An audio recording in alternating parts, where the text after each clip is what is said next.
Good evening, members. Good evening, members of the public, and good evening to officers. Thank you for joining us, and of course, people that are viewing this meeting from on the Council's YouTube channel from home. We have everyone present on the committee, so there's no substitutes, no apologies, and we have two non-members of the committee, but members of Rochford District Council. Councillor Angelina Marriott and Councillor Jim Cripps and a parish councillor, Councillor Myra Weir. So a warm welcome to everyone this evening. Thank you for giving up your time on this warmish evening. Can I just draw everyone's attention to page 3 within the agenda, which sets out details regarding the fire safety instructions and the webcasting arrangements, please. And for the benefit of members of the public here and anyone watching at home, members of the committee are seated in the ring just in front of me, and non-members of the committee are sitting in the ring behind, and members of the public at the back. So thank you very much indeed.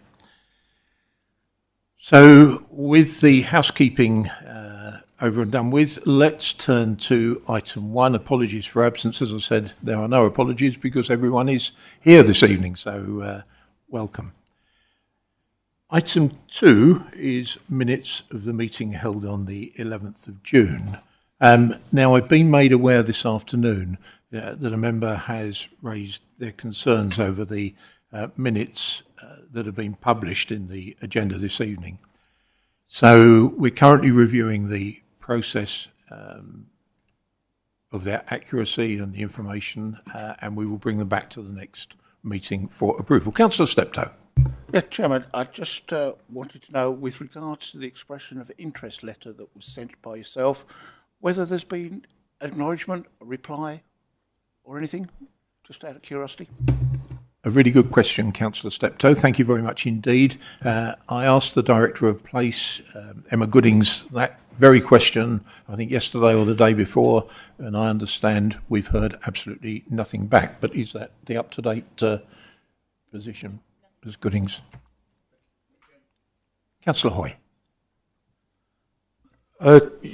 Yes, Chairman, just in relation to the reasons for the deferment of the minutes, presumably we're saying. I also had some issues with it, which I was going to raise tonight, but I'll raise those with an email instead to the officers. Is that appropriate?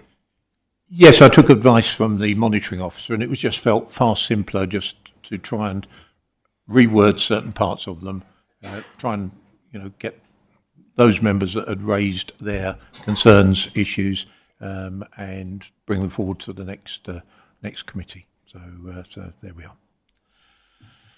Right, item 3, if I can take any declarations of interest, please. Councillor Steptoe. Thank you, Chairman. Just to record that I am a member of Essex County Council and Barling Parish Council. That is noted. Any other declarations? No? Okay. Public questions on notice. We have 2 questions this evening that have been published. One from Mr Pryor and one from Mr Heal. In the basis of the order of submission, could I ask Mr Pryor to come forward and take a seat? I suggest over there. Make yourself comfortable, take your time and ask your question.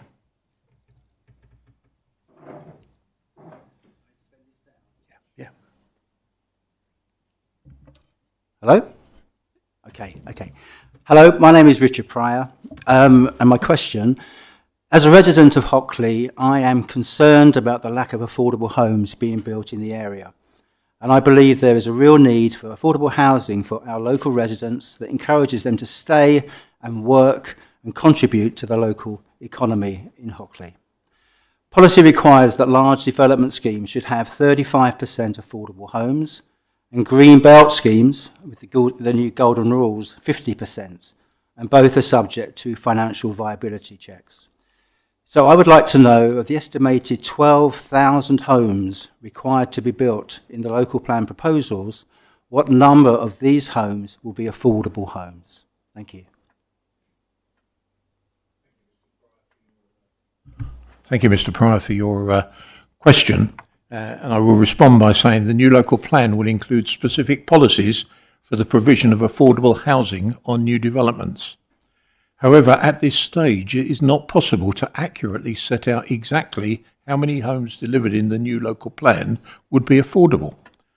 This is because central government policy does not allow the council to ask for affordable homes on those delivered on small sites of less than 10, or those delivered by permitted development, such as the conversion of office buildings to homes. I'm sure you will agree with me, Mr. Pryor, that the official definition of affordable is very broad, as set out within the national policy framework. And in fact, I printed that off just to remind myself of the definition, and it is very broad.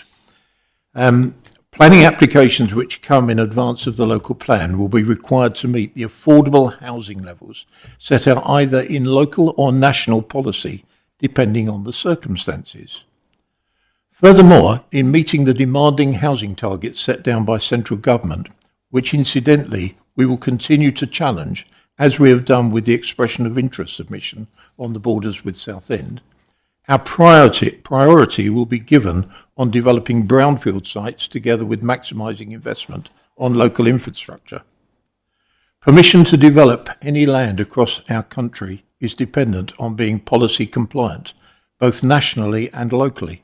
And of course, Rochford District is no different when it comes to making the actual planning decisions, which fall within the remit of the decision-making development committee, which is very capably managed and chaired by my colleague, Councillor Adrian Eaves. Thank you, Mr. Pryor. Can you hear me? Yep.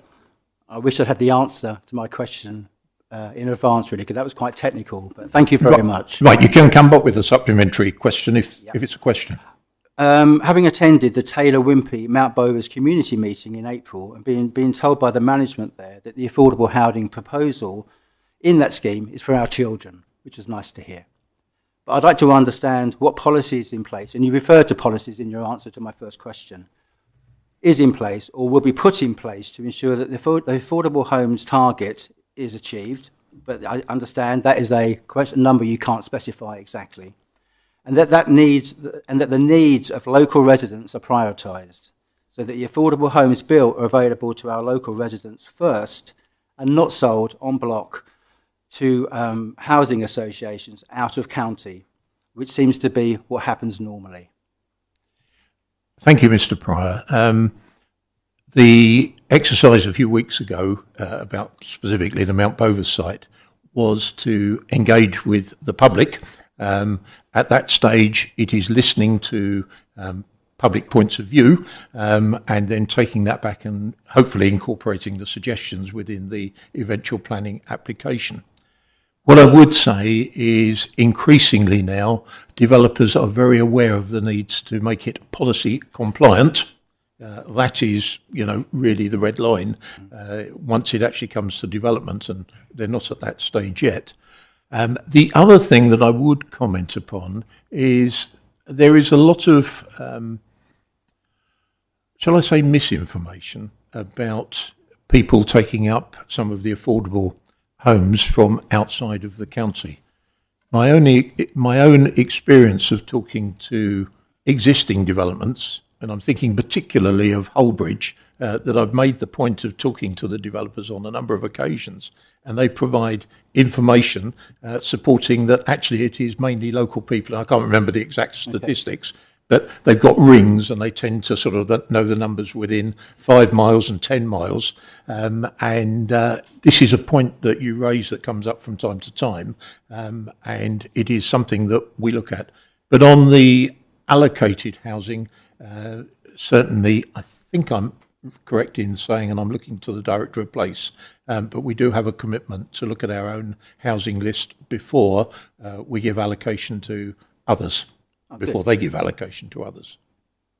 Thank you. What I would like to say, Mr. Pryor, just before you leave, I have been very impressed. I am not on social media, but I have a number of advisors who tell me things that are going on, and I actually want to compliment you on your very balanced comments and informative comments to the local community. I think they're extremely helpful and well done, and they're done under your name so that everyone can see them. So my personal congratulations for being a responsible citizen in that way.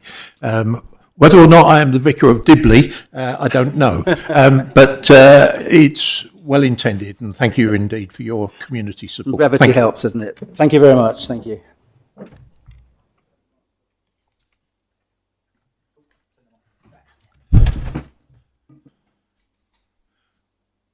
Mr. Hill, if I can ask you to come up and sit in the same place, please.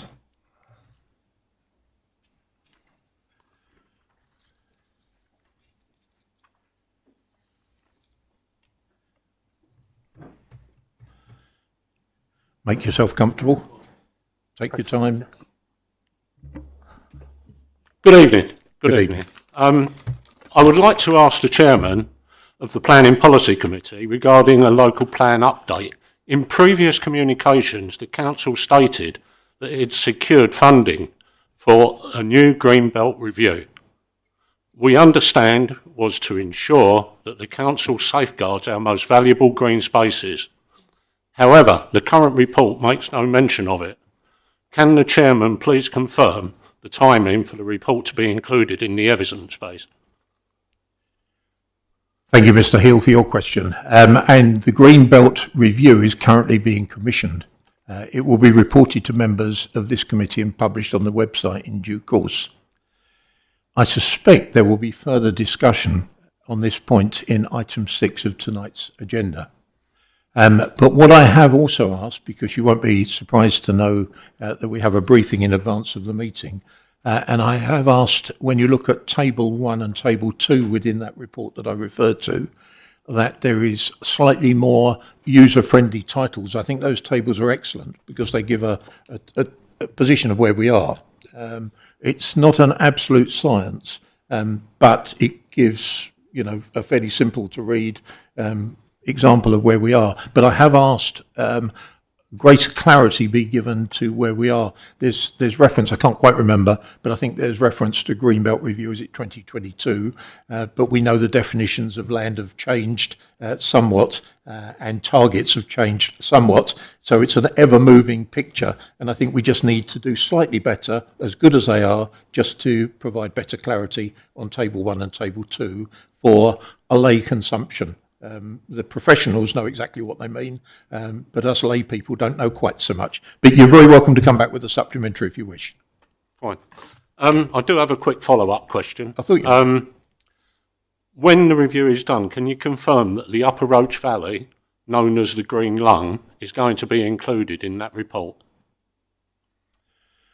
I will be looking to officers to correct me if I've got anything wrong, but there are a number of applications in at the present time because, we know that a number of developers are looking at speculative applications across the whole of our district.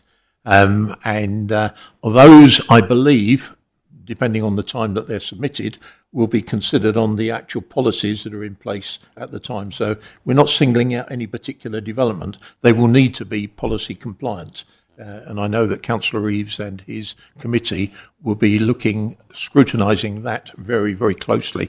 I think, sorry to Councillor Reeves to bring you into my answer, but you don't let much go within your committee. But it will be a standalone application based on policies. But I'm looking along the officer line just to either give me a nod or correct me and say that I'm way out of line. But am I correct? Yeah.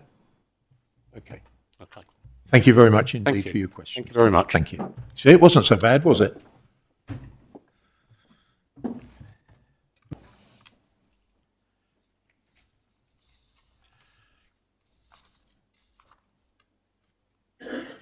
And I should have actually afforded exactly the same compliment to you, Mr. Hill, that comments that you've also posted have been highly responsible, and I thank you for that also personally. I extend exactly the same comments to you as I did to Mr. Pryor. Thank you very much indeed. And it's very welcome and nice to see. Thank you. Right, we turn to item 5, the Planning Policy Working Group. I think that's my report to present, isn't it, officers? Yeah, I'm getting a nod. I want to preface my introduction of this report by saying that I'm absolutely in no way critical of the previous arrangements on the reasons why it was felt that there should be a working group formed. And I want to make that very clear. However, what happens normally on committees is working groups tend to be a smaller subgroup of the main committee, and they report back to the main committee with their findings. They're briefed, but I think the consequence of a whole committee working group ends up by perception that things are being done behind closed doors, which I don't believe they ever are, but because by their very nature, notes are made and these meetings are working groups which are private to the members of the working group, there can be perceptions, there can be a feeling that decisions are being made and they're just simply being rubber stamped. But I do emphasise it's about perceptions. I suspect when we look at this paper, we will need an increase in briefing on certain subjects, but I think an increase in briefing is very different from the committee meeting as a working group. So there will be an increase in briefing because we're on very technical subjects, and I think as lay people, we need to be properly briefed. But it's also likely to lead to more planning policy meetings which are in public, and I think in the interest of openness and transparency, that is the way we should go on a subject which arouses an awful lot of public interest. And what I would say in terms of public interest, the local plan is all-embracing in terms of it looks at leisure, it looks at transport, it looks at a whole range of things. It isn't just focused on perhaps that subject which arouses perhaps the most interest is a number of houses. It is what is suitably placed in the most appropriate place across our district. And that is why a local plan is so important. But people do tend to just look at the numbers of houses, and we know that's an interesting subject in itself at present. So that's my introduction. Particularly, I would refer you members to 1.2, 1.3 and 1.4 of the report, which really is setting out more eloquently what my introduction to the item. So really, it's over to you if there's any questions.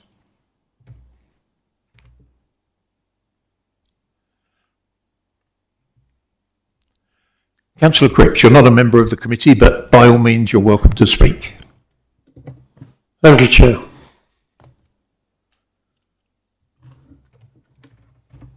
Prior to your introduction just now, we had only the report to go on. For me, the reasoning for this proposal is somewhat limited. It appears to be somebody's perception about somebody else's possible perception. So I believe that warrants some balance via some facts as follows. Planning Policy Committee members are drawn from all political groups and are in a position to be aware of what's going on and input it. The subject of working groups is not new. It's very, very old in terms of time. It's been used, and in fact, elsewhere in the council now, working groups are working in other groups other than the planning policy group. Interesting the point you made, but all planning policy members attended both the formal and the working group meetings. We did that for continuity because of the technical nature and the complexity of the job. And I will go on to cite the report again. The officer's report, paragraph 1.1, confirms that no decisions are taken at the working group meetings. That happens at the formal meetings, plus for major decisions, they also go forward to the full council for their approval too. The officer's report in paragraph 1.2 also illustrates the intensity of the meetings late last year and early this year. That need was created by the government's MPPF revision consultation and the implications that flowed from it. And it wasn't just about numbers.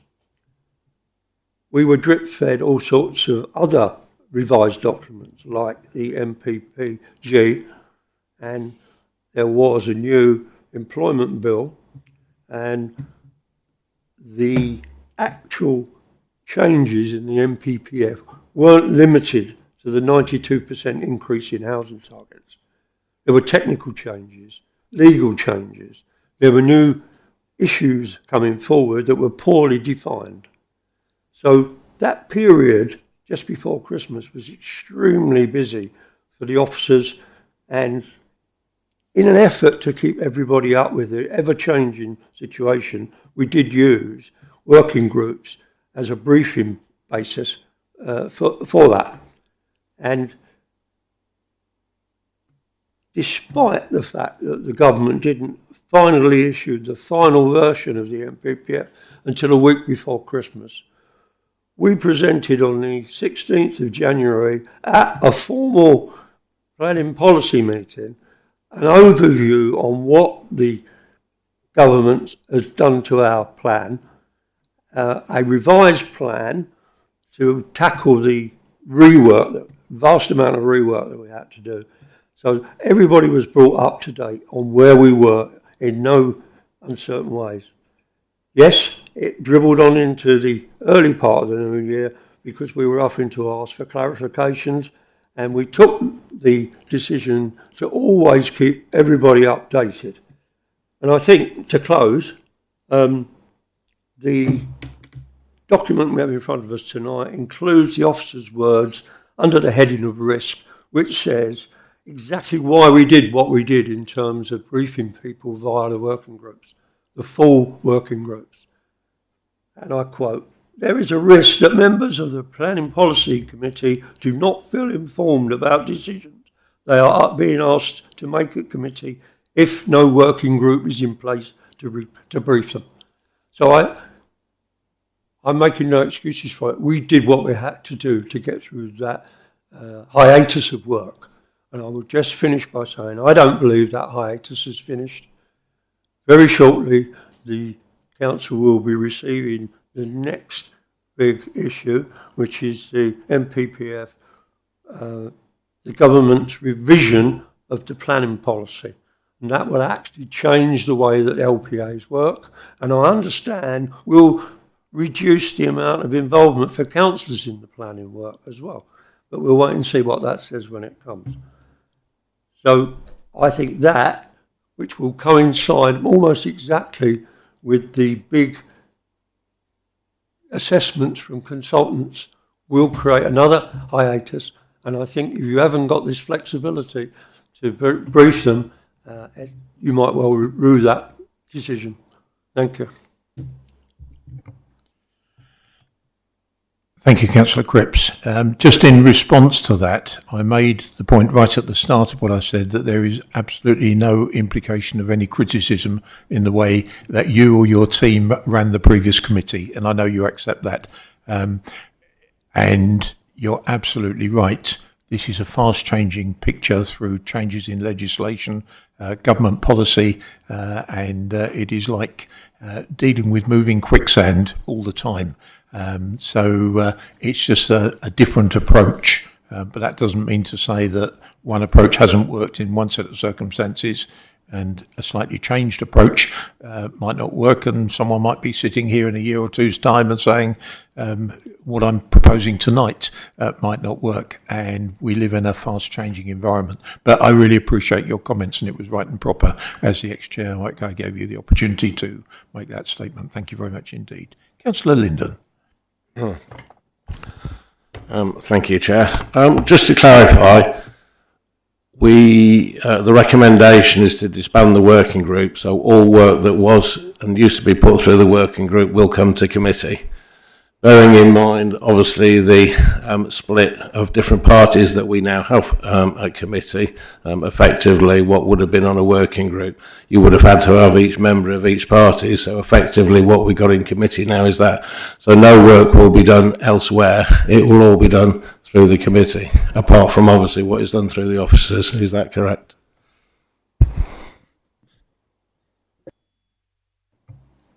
I think that's so, Councillor Linden. But I come back to the point that I made, that I want this committee to be totally transparent, and the perception, and I dwell on the word perception, to avoid any perception that things are going on that aren't being properly reported. But as I've freely admitted to Councillor Cripps, this is difficult.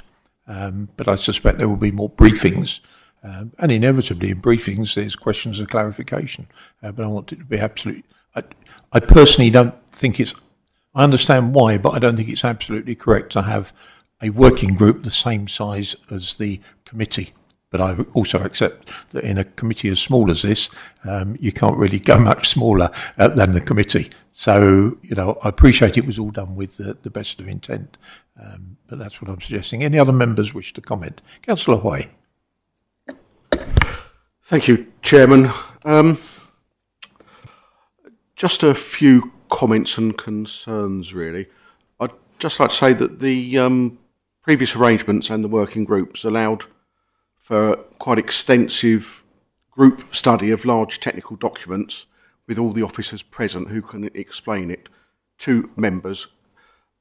They were effectively micro-training sessions, if you like, and it allowed the working group to come to hopefully some sort of consensus about some of the documents, which meant policy was being formed in those sessions to some extent, and then going forward to a committee for approval. Without that group study, if you like, without those working groups, I'm concerned that also with no training for members, and we have had no formal training on this committee, I think it's going to be problematic. I had written down that I'm going to require briefing on all papers coming before committee, but that's not the same as what we did before. Briefing on a paper just before it comes to committee doesn't allow us much input into that paper or what we think the problems with that paper can be. So it would have to be substantially before a meeting so that you, as the chairman, the vice chair, can consider those items that we might want to be put in or removed or changed. I think without that, by default, we're going to end up with policy by officers. An interesting point of view. I just seized on your word consensus, and it is precisely that concerns me, because the perception is consensus can appear, I know it wasn't intended, but it can appear to be a decision without taking all the facts. But I appreciate the point you're making. But look, there will need to be briefings. There will need to be the opportunity to ask questions. But I take your point, Councillor Newport. Thank you, Chairman. So I'm just picking up on what you said at the beginning, and you said about these being technical documents and understanding them as a lay person. I think that's really important, and I think we're really missing something by getting rid of working groups, because I think that those working groups, sessions that we've had, have had an opportunity to explore different aspects of papers, policy ideas with officers, where they've been able to take that away and look into the detail. I think you'll lose that in a committee. We've been able to have discussions in the whole group about documents. That doesn't lend itself. A discussion isn't to take place at a committee where it's just a Q&A. I'm talking to you. I'm not talking to Councillor Reeves or Councillor Steptoe or Councillor Myers. And we lose that connection between, because one of the risks we've got, which is missing, is political uncertainty. In a year's time, as you've said earlier, everything could change again. And so this local plan could take years to develop. And that's a real problem. And we have to come together as a committee, and that opportunity will no longer exist without working groups. At a committee is not the same as in a working group. We can go through the technical aspects of that document, ask questions, come back and forth. We don't have an opportunity to have those discussions with other members. And I think that's a real important part that we're missing, because I may look at it one way, Councillor Reeves may look at it another, but we may come together on something and say, well, what about that actually? We don't get that opportunity at a committee. That's taken away. So members working together, this takes away all of that. And in a council with no overall control, that's really important that we work together. And we've had that discussion. And I feel strongly that we are going to miss an opportunity here, and we could actually be setting this council back quite a long way with a local plan if things change going forward. Thank you, Chairman. Thank you, Councillor Newport. Councillor Steptoe. Thank you, Chairman. Just very quickly first, is there any chance we can turn the air conditioning down just a little bit? It's starting to get a bit chilly over here. But my question was around, and perhaps officers can give me some reassurance here. Having been in part some of those working groups, some of the drawings and the plans and the maps that we were looking at was of a substantial size. They would not lend themselves for display on the screens that we have here. So that's the one thing that worries me a little bit, is how are we going to be able to review those in this forum, looking at those particular plans. Perhaps the officers can just reassure me that they've got a way of being able to deal with that. Thank you, Councillor Steptoe. Ms Goodings.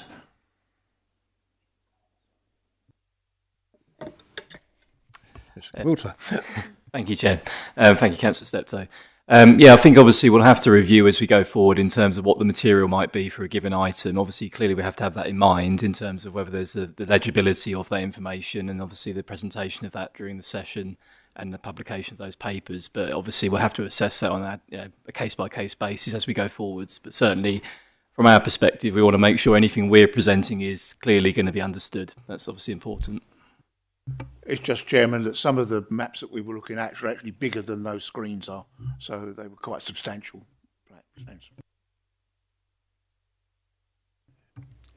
Thank you, Councillor Steptoe. I mean, it may be in part it's about semantics, because I'm not suggesting that we do away with briefings and we don't have the opportunity to look at these documents and they come back to the committee. So, I still think that there's going to be briefings and the need to ask questions, but it may be about semantics around the perceptions of working groups and being the same size. And I come back to Councillor Hoy's point where he mentioned consensus. Well, that may be perceived, it may be perceived, and I stress maybe, that, by the time it gets to committee, a decision has already been made. But it's about perception as much as anything. Any other points? Councillor Reeves, you're looking at me a bit quizzically. Quizzically, yeah. I think there have been some important points raised. The working groups did have some very positive points about them and the way that they were actually run. And I think Councillor Newport was pointed that out quite succinctly. I think it's just a case of, if officers can bear in mind that, we do want input on this.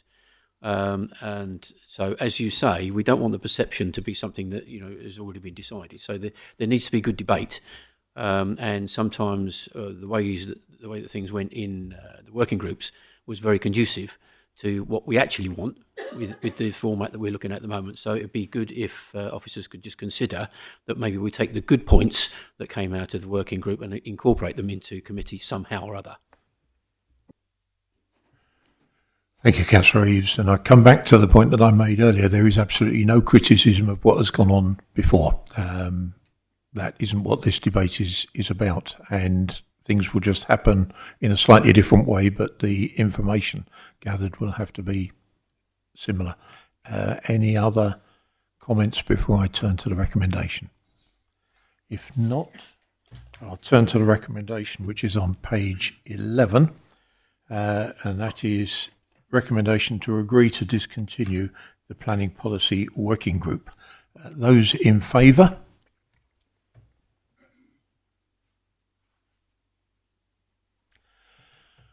That's 4 in favour. Those against? 3. And that's the complete committee, so no need to go for abstentions. So that's agreed, 4 votes to 3.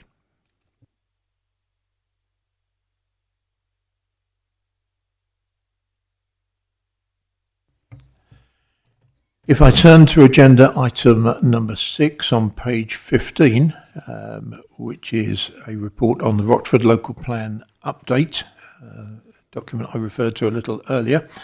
I think, is it Mr. Quilter? You're going to talk us through that one. Thank you, Mr. Quilter. Thank you, Chair. So this report provides an update on the Rochford Local Plan as of July, outlining the progress made in preparing a new local plan, which will guide development in the district through to 2042-43.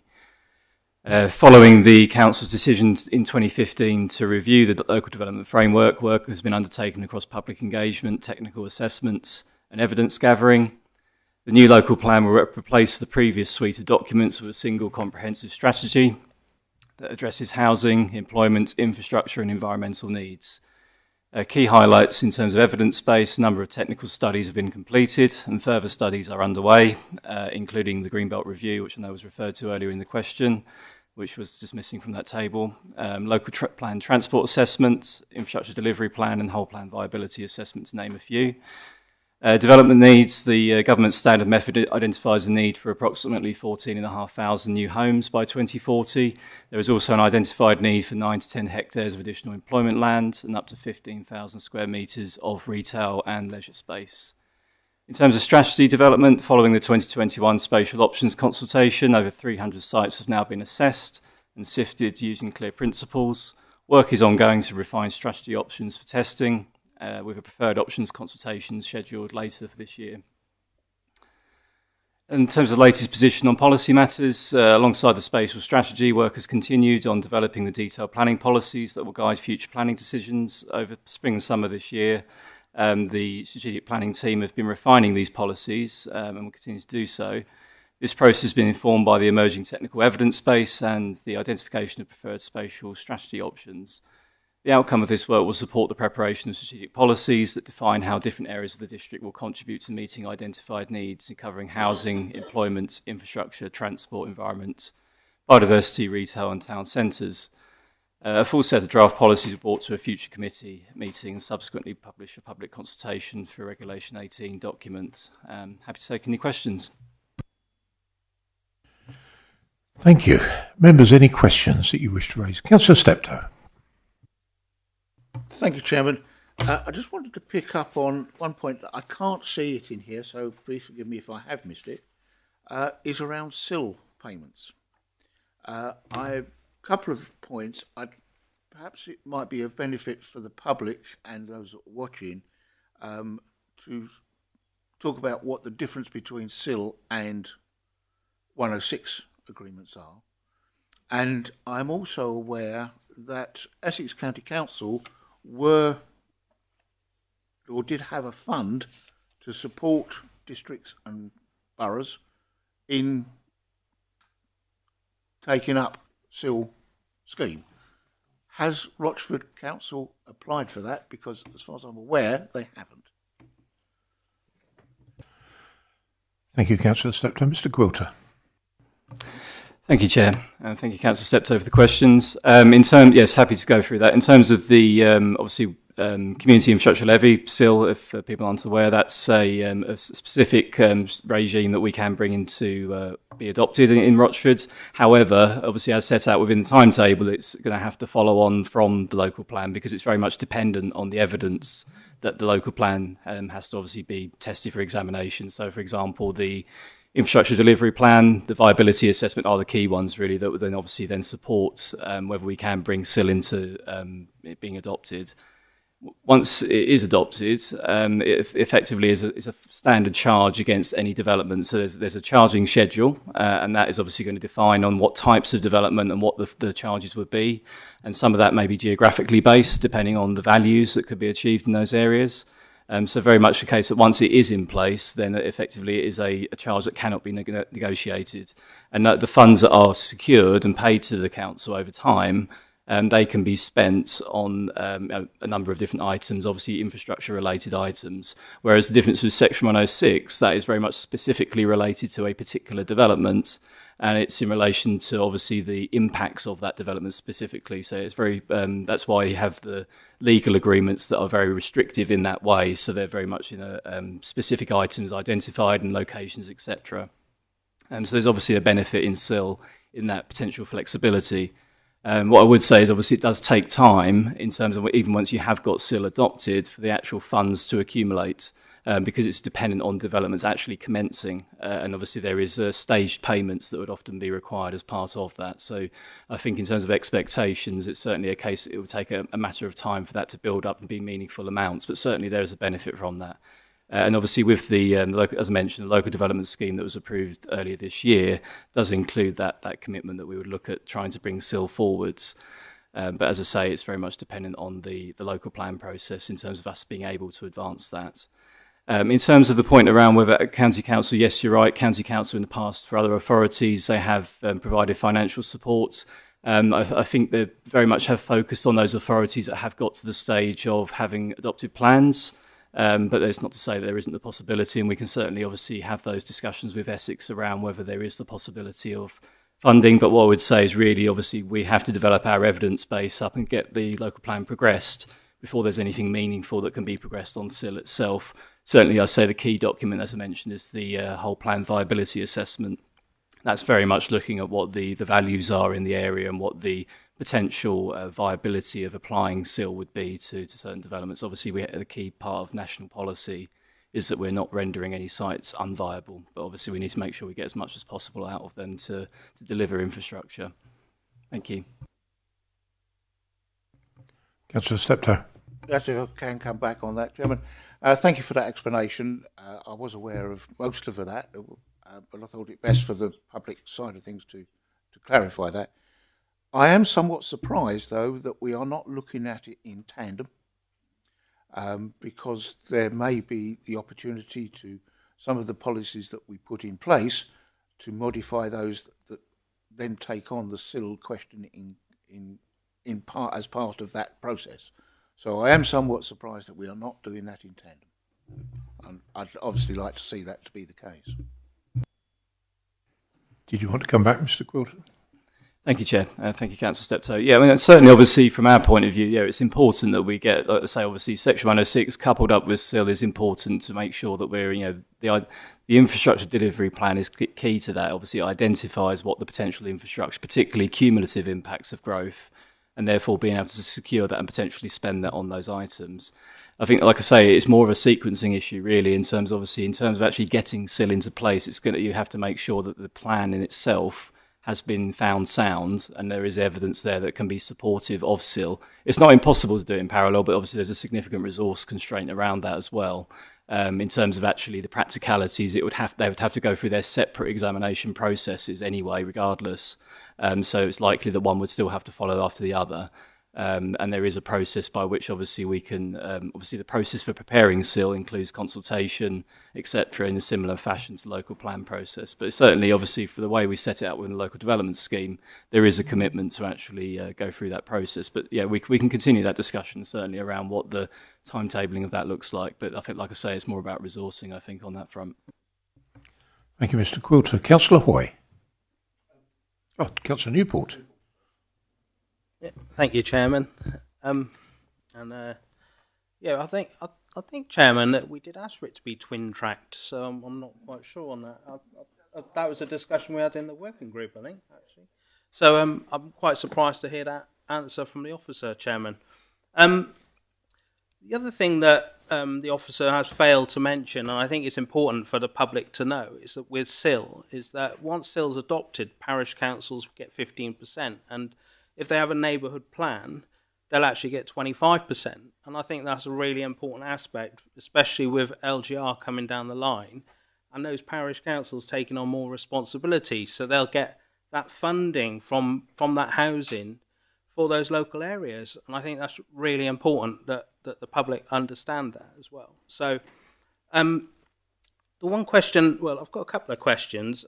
One question I have, it's quite curious, and I'm really curious about this, is that it's well known that Castle Point haven't had a local plan in place, but they've got SIL in place. And that's something that I don't understand. How did Castle Point get to a point where they have adopted SIL and this council hasn't, even though it hasn't got a local plan? So I'd like the officer to answer that. And then my other question was on table 2 of the planned local plan evidence base. And I think you made the point earlier that you'd like to see this in a better format, really, and easier to understand. But what I don't see here is any risks attached to the delivery of these. And that's something that is glaringly obvious, that we know that the local plan has slipped and slipped and slipped through policy change by government, not at fault of the officers, but also I think that, as Mr. Quilter has referenced, resource implications of delivering this evidence base. And I think it's really important that we understand as a committee where we are now, but where we could be, and the risks attached to delivering this local plan. Because I think there's huge risks, and I think that we've already seen much of this. Let's just take the transport assessment. I think that was about 3 years ago that was commissioned, independent, still not delivered. And I know that's not the fault of the officers, because policy's changed and we've had to go back and do a lot of this. But we do need a clearer understanding of the risks around delivering this local plan, so that residents are better informed. Thank you. Thank you, Councillor Newport. Extremely well put. Certainly the twin track business at the start, and I'll turn to Mr. Quilter in a minute, and the last point, but also I'm very appreciative of your point about the funding aspect of SIL funding, because I think it's very important that parish and town councils are properly informed on the funding levels. So thank you for drawing that to our attention. Mr. Quilter. Thank you, Chair. Thank you, Councillor Newport. So yes, in terms of the points around SIL in terms of twin tracking, sorry. So yeah, obviously the timetable that we set out in the local development scheme is twin tracked as hard closely as we possibly could make it, really, in that sense. So it certainly is the case that we're trying to twin track that work. But as I say, that's the as close as they can be. Obviously, given the points I outlined earlier, and given the fact that the actual sequencing of that work needs to be local plan, then obviously followed on with the examination process that kind of has to be done on a separate basis. In terms of the point you raised around SIL money that could be applicable for the parish councils, yes, that's right. In terms of the 15%, once SIL is in place, any parished area, or in terms of if there were any non-parished areas, they would also be liable to have neighbourhood SIL, and it would be obviously a higher amount if there was an adopted neighbourhood plan, in terms of that being obviously money that would then go to them for them to determine what they spend that on. Obviously, it has to be still infrastructure based in that regard. It's the other point you raised around the Castle Point. You're right. Yes, they did get SIL adopted. That was primarily driven by the fact that they had a plan that had been found sound by an inspector, but ultimately was withdrawn by the council, and so therefore there was actually confirmation from an inspector that the evidence that supported that plan that ultimately wasn't adopted was appropriate and sound. So therefore, that could be then used to justify bringing SIL into play. So as I say, I mentioned that point earlier around the infrastructure delivery plan, particularly that is the aspect of which what they were able to advance bringing forward SIL. But obviously, that's on the basis that they hadn't therefore got a plan that was identifying any new locations for growth. So there was more limitations around how much SIL money they're likely to project to get from that as a result. But it does apply to other developments. In terms of the point about risks, I think the key thing to refer to would be the local development scheme, as mentioned. So that does set out at the back of that document a number of all the risks, and I think it's really looking at it from a higher level. Obviously, yes, you're right, there are risks associated with particular pieces of evidence, but I think really the bigger risks are around the local plan process as a whole, which, as you say, there are kind of external factors which we obviously have to respond to when it comes to national policy changes, etc., which then have a knock-on effect on that evidence in itself. So really I would refer in the first instance to that risk table that's already in the local development scheme that outlines really what those key risks are to the local plan process that we obviously have to manage going forwards. Thank you. Did you want to come back on anything, Councillor Newport? No, thank you, Chairman. That's fine. Thank you. Thank you very much. Anyone else would like to? Councillor Hoy is next, and then Councillor Hoy. Thank you. I did indicate, but Councillor Newport was ahead of me. That was all. Sorry, I'm going to come back to SIL again. I think Councillor Steptoe and I were on the same course at Essex at Development and Regulation, where this came up. And I pursued this also with the chairman of the Development and Regulation at Essex as well. Castle Point, in answer to maybe Councillor Newport's question, had funding and officer time from Essex to help with their SIL, and they have that. Brentwood, as I'm sure Councillor Steptoe recalled, we were told, also had funding and officer time from Essex. So it surprises me that, as we are one team, that we haven't really utilised that ourselves at Rochford. I was still a little bit unsure what the answer was from the officer. Is SIL coming after, or is it now agreed that it is twin-tracked with the local plan? That's that question. Secondly, because I know Councillor Wootton wants me to ask this, and it's been asked by the member of the public as well, and I wasn't quite sure what the answer to the question was about the Greenbelt Review. It isn't mentioned in this report, which was mentioned by the member of the public, and obviously it is quite a key document. And to me, it would seem that some of the things in Table 2 can't go ahead really without the Greenbelt Review having been done. I can't see how we can really do site selection without knowing the Greenbelt Review. So do we have a realistic timetable for that, please? And also, building on from that, in Table 2, we've got a lot of summer 25 dates, which I'm not convinced are realistic. And I know we quite often do slip some of these dates, so I just want a confirmation of that, or what the result would be if they do slip. And also, we've spoken about budget and understanding the financial implications, but it says there is budget for this. But as a member of the previous administration, it wasn't necessarily budget that was the problem.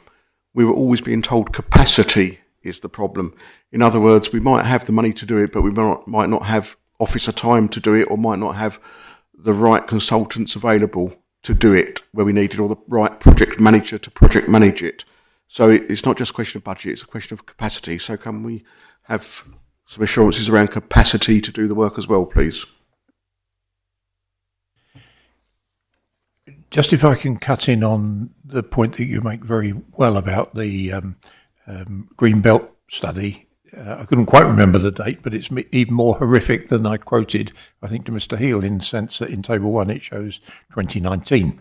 And in these times of shifting sands, shall we say, that's a long, long time ago.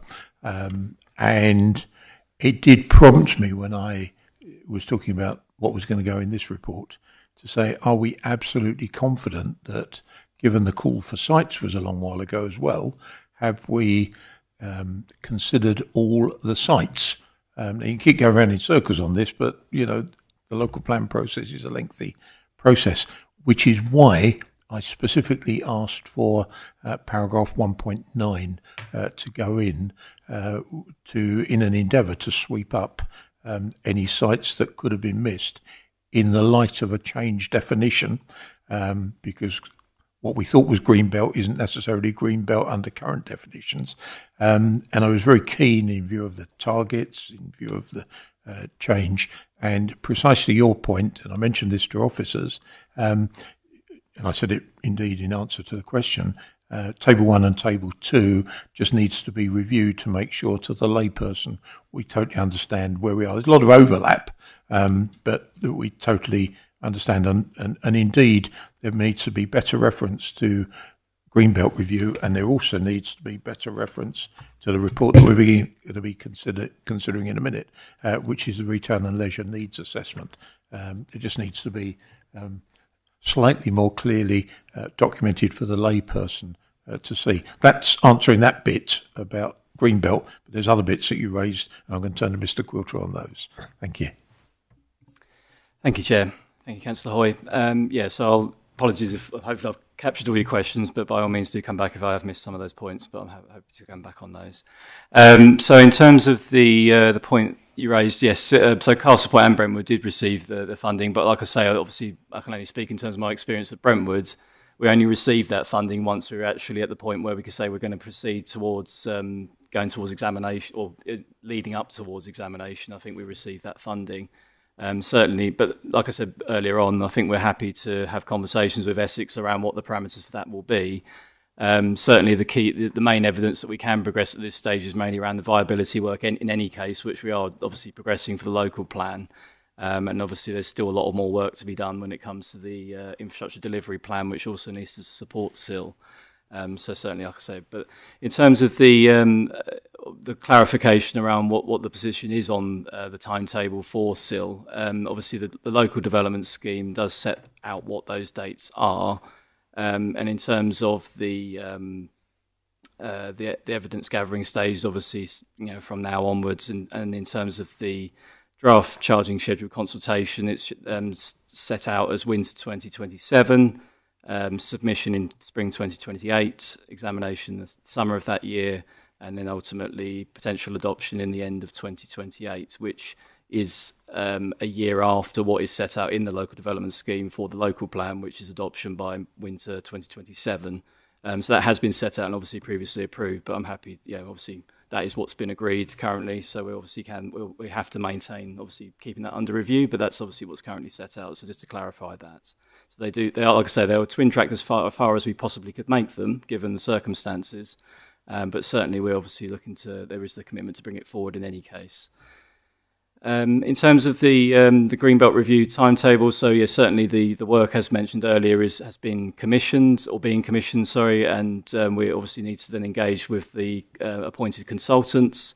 It's fair to say that there's a lot of demand currently being placed on those consultants. I think it's pretty fair to say that every Greenbelt authority in the country is currently want their Greenbelt Review done at the same time, so we do have to be mindful of that, going back to the risks, obviously, we talked about. But certainly in terms of the brief for that work, we're expecting that to be undertaken over the rest of this year. There is, I do understand the point around, obviously, how, therefore, can you make the decisions around sites? Obviously, it's an iterative process. Ideally, yes, all evidence would be completed absolutely before you actually start looking at that, but the reality is for every local plan in the country, that is not the situation. It has to be an iterative approach. And if there are, obviously there is feedback from that evidence that can influence that process still going forwards, ultimately we're going to have to be tested at the examination stage as to whether that's a sound approach, on the basis of evidence of the Greenbelt, but also around site selection. So certainly we need to make sure we're robust on that. In terms of the timetable as a whole, as mentioned around the SIL aspect, we obviously do need to keep that under constant review. There are, as Councillor Cripps mentioned earlier in his earlier question, there is obviously anticipated forthcoming national policy changes, national development management policies, etc., plan-making regime changes which will affect plans submitted after December 2026, which is obviously we're not aiming to do that. We're doing it by December 2026. So at the moment, obviously, as the timetable set out, that is our timetable, but we'll keep that under review. And as mentioned in paragraph 1.9, we'll need to keep that under review given the circumstances of what's happening nationally. In terms of officer time, and obviously with the resource point that they raised, of course, we have to be realistic around what the officer level of time is. We are a small team. That's not to say we're unique. A lot of authorities do have small planning policy teams, but certainly it's a capable team, and obviously, the experience that we have bringing that forward is important. And in terms of those pinch points, we'll keep that under review in terms of whether there's additional support needed, whether that be agency or additional growth bids in future for future permanent positions. So certainly we need to match where that ambition goes in terms of where the timetables lead us. So obviously we'll try to do that as best as possible. Thank you. Thank you, Mr. Quilter. Did you want to come back on anything, Councillor Hoy? That was a very comprehensive answer, thank you. I think it does go to show, though, that capacity is an issue if that is holding up the Greenbelt study, which sounds like it is.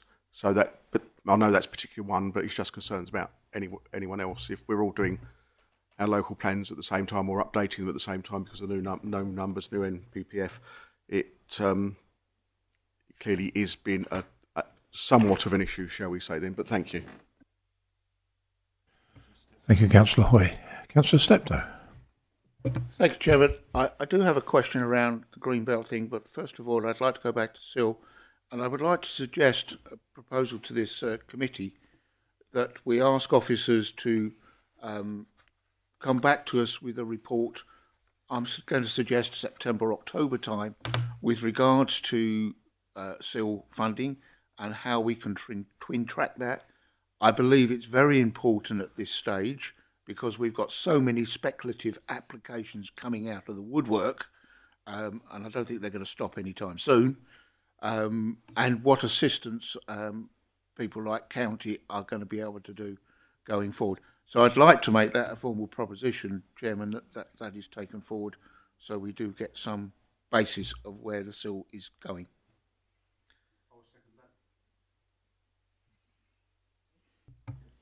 Thank you very much indeed. And the officer to my left is quickly making notes so that she words that up into a recommendation in a moment. But I think we can buy a bit of time by getting an answer also to your other point from Mr. Quilter.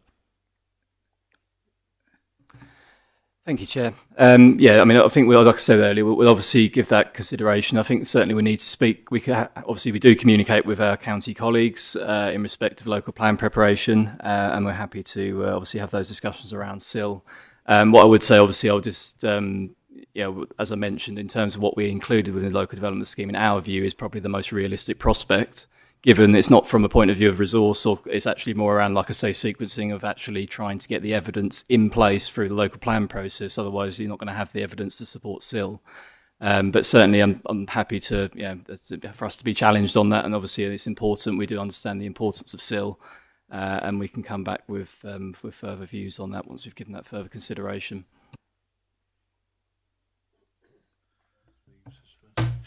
Councillor Steptoe, did you want to just come back before? No, I'm happy with the answer there, but I do have a question about Greenbelt, but I'll come to that after Councillor Reeves. Do we want to deal with the motion first?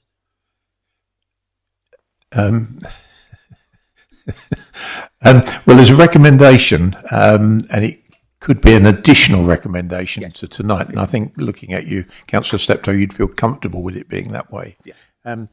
The wording is, if you agree, that a report come back to this committee in, shall we say, October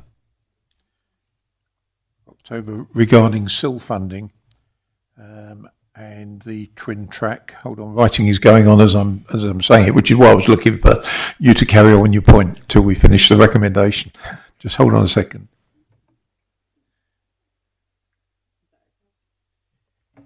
Report come back to this this committee in October with regards to SIL funding and the twin track approach, and what assistance is available from organisations like Essex County Council, and where assistance may be given. Yeah, happy with that? Yeah. Right, and you have a seconder, Councillor Hoy. And I think we can take that as a recommendation. Happy for me not to read it out again.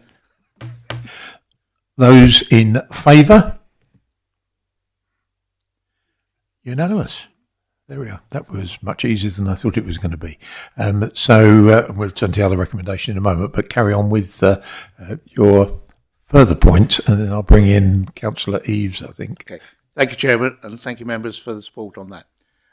With regards to Greenbelt, there's an awful lot of talk around what grey belt is. Now, I'm hoping officers are going to correct me because I'm hoping that I've got this wrong.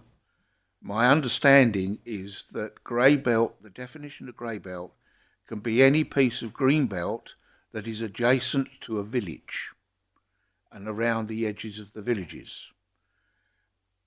The first point is that information correct? And secondly, how do we define what is a village? Is Hockley a village? Is Rochford a village? Is Great Wakering a village? Canewdon, I would say, is a village. How do you classify Holbridge, for example? So I'm a little bit confused, and I think that needs to be part of the Greenbelt review in how we understand that, because that's going to be a big issue going forward. Thank you, Councillor Steptoe. When I looked at the agenda tonight, I thought there's no chance of hitting standing orders at 10 o'clock. We could probably be here all night talking about various definitions, but we won't be, I promise you. But Mr. Quilter, do you want to have a go at answering that one?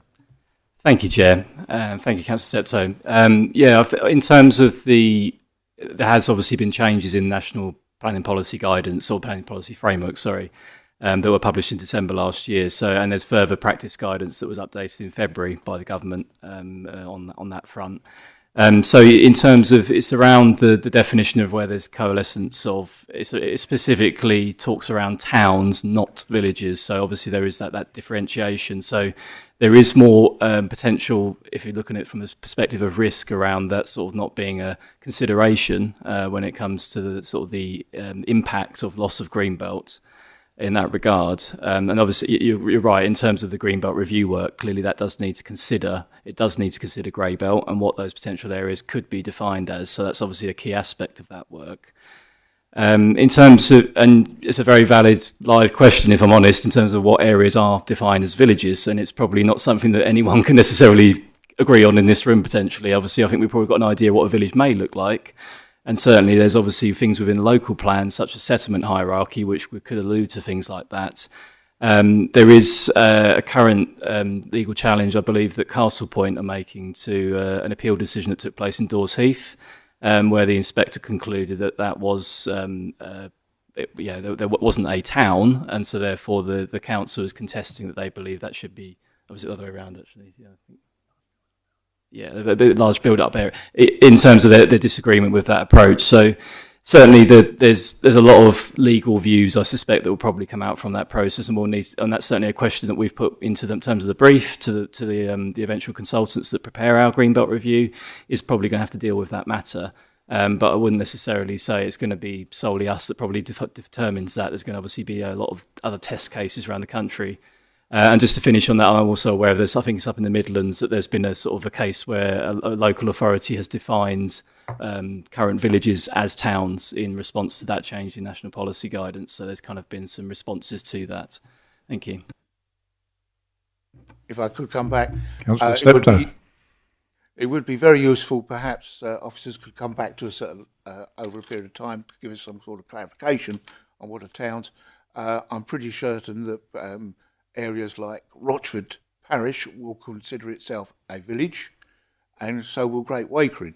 So it's going to be difficult to understand how you actually demarcate. I bet we'll end up with only one town, and that's called Rayleigh. Councillor Eaves, I think you were next. Thank you, Chair. I want to come back to Table 2, Local Cycling and Walking Infrastructure Plan. We locally refer to that as the LC WIP. I've been having various conversations with officers about this over time. In the time that I've been in post, I know that we've been talking about this and we've had reports and goodness knows what else about it, but no progress.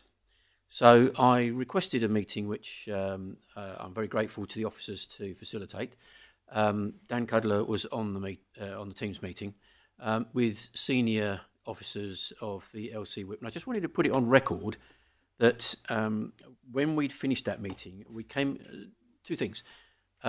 They agreed that in all the time that we've been talking about the LC Whip, there's nothing been happened in Rochford. Not 1 foot of footpath or cycling way have been put in place as a result of the LC Whip.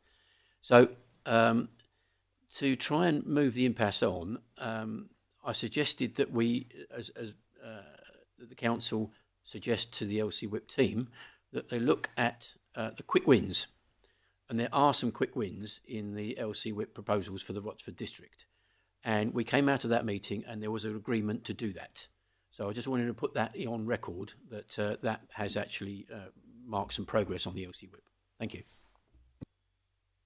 Thank you, Councillor Reeves. Any reason for comment? Any comment? Mr. Kudler. Thanks, Councillor Reeves, and hopefully it was a useful and productive meeting. We do have some action to follow up on that, and I think probably next policy committee we would look to bring the LC Whip to committee so we can have a proper discussion on it. Thank you. Any other contributions? Councillor Linden. I did actually have my hand up, but thank you. Councillor Steptoe and the officer has covered some of what I was saying. As regards to grey and green, I've was recently up in the Midlands for a week on business, and I did listen to a very healthy debate on grey and green between Solihull and Coventry.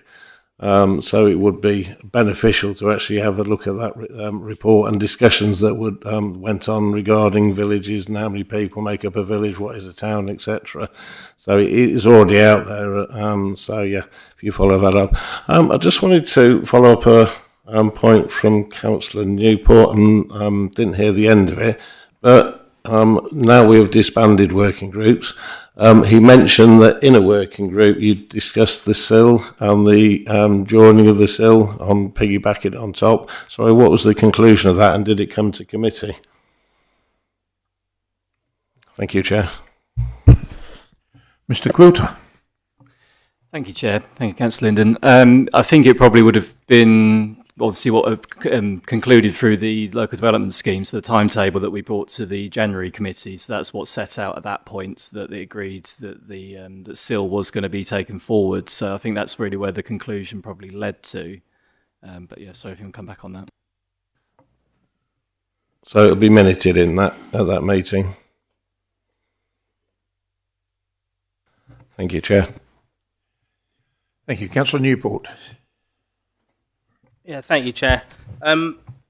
These are the types of conversations that we could have in working groups, because Councillor Reeves referenced the LC Whip earlier. And I wanted to just let you know, Chair, that I actually intervened with the LC Whip quite a while ago as an Essex County Councillor because officers weren't being responded to.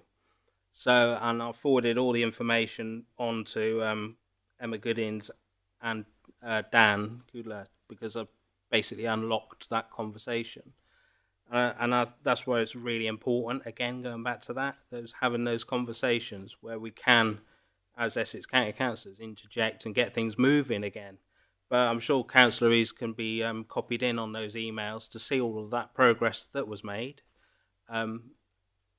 during last year and where we are now, because I think there's a big perception around having an LC Whip, but I think that members probably don't understand that there's not a lot of funding that goes with that.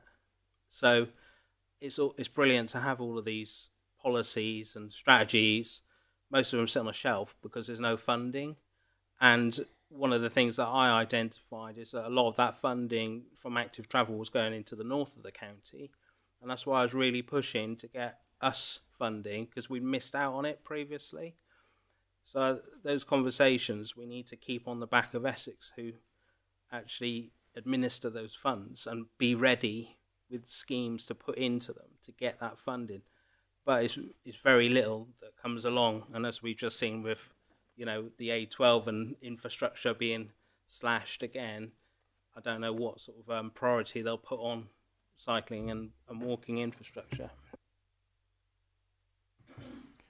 Well, I think the headline point you make is that, we should get a fair share of funding in the south of the county. That's the overarching thing from my point of view. I don't think there's any need for a callback. Councillor Hoy. Yeah, just to come back on that, it's a really good point about funding, but there are a number of new estates which have been built under the old local plan, which have substantial amounts of cycle funding under Section 106. I know the one in Holbridge has £100,000. And I mean, how old is that? I don't know. It must be getting on for 10 years old. I mean, the housing has now been completed. So there's no more houses to build, no more houses to sell. But the £100,000 is still there, and it's been eroded by inflation over around 10 years. And I think it's quite important we should try and find workarounds for this money to be spent. Councillor Hoy, you won't find any argument from me on that point. I'm a great believer that Section 106 funding should be spent and in a timely fashion. That is exactly why it is there. And also why I have consistently in the past said I want regular reports to come back because as members we don't wake up every morning thinking about 106 funding. But if we at least have a report put in front of us in an appropriate place, it gives us an opportunity to look at 106 funding and what is in the pot. And I hope officers are listening loud and clear that I would like regular reports on 106, what is in the pot, brought back so that members can be reminded. £100,000, you reckon? Would officers like to comment on that? Thank you. We have. We have continually reminded ECC through the LC WIP process and in recent communication and engagement that there is a substantial amount of 106 money for active travel that sits with them, and it's taken a while. And I thank members who have contributed to this actually. But in our recent meeting, they did acknowledge this money finally, and are looking at ways to help leverage that alongside their LC WIP routes. We need to not lose sight of that. And it's been a bugbear of mine for a long time, and we will keep on at them, because the last thing we want is it to eventually have to go back to a developer having sat in an account for years, because it's unacceptable, really. Councillor Reid. In county's account, that is. Sorry. It's helpful to know that in the conversation that we had, one of the things that was contentious was where the senior officers were saying that LC WIP, if you're putting anything of that in place, they reckoned it would cost £1 million a mile. When I questioned them about that, I said, well, what's that for? Is that for off-road or on-road? And I said, in this area here, we have got a lot of off-road opportunities, and they are not going to cost anything like that. I have actually got a company now who are going to come back to me with actual figures, so as we can actually see what is actually what can be done for the S106 monies that are sitting there. Okay, look, I've allowed the debate to drift quite a lot from the report, but I think it's a useful drift because it uncovers a number of points. Section 106 funding is very dear to my heart, as indeed it is to, I would say, all members, because it's money that is put in for improvement in our district. The trouble is extracting it from the coffers, particularly the NHS coffers, is a nightmare. But I would like to take away, I won't make it, you'll be delighted to know, I won't make it a specific recommendation, but I would like to see on the work plan, which we're being talked about later on, the 106 being talked about quite regularly, and I think officers should have got the message quite clearly that we talk about, remind ourselves of what is in the coffers, because it should be money being spent in Rochford, in the Rochford district, whether or not it's on footpaths, wherever it is. So you get me on a hobby horse, nothing to do with this specific report, but an important thing for members to see, and I'm on record of asking for regular reports on 106, and sometimes it's drifted into the background, but I want to keep it very much in the foreground wherever it fits within the council agenda, either full council or this committee. Councillor Steptoe, I want to move it on, but make your last point. Yeah, just very quickly, Chairman. With regards to 106, it is something that's very dear to my heart. As you know, I've been working at county level with regards to the NHS money that is being held for Rochford. County-wide, it's just over £8 million. Our district-wide, it's around £1 million, just over, that is still sitting there in some bank account that the NHS themselves are not using. And my report now has gone to the Secretary of State. Like all Secretary of States, they're not the quickest in replying.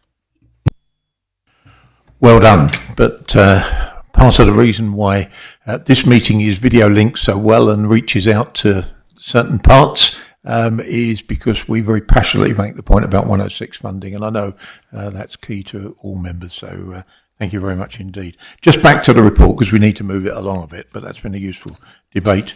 We talked about Greenbelt. I asked for paragraph 1.9, and I'm grateful to officers for putting 1.9 in, because I want to feel confident as we move forward, and with the change in definition of land and with the housing targets, that a piece of land hasn't been inadvertently overlooked, or a piece of brownfield site hasn't been overlooked, which we should be building on in preference to Greenbelt, ideally.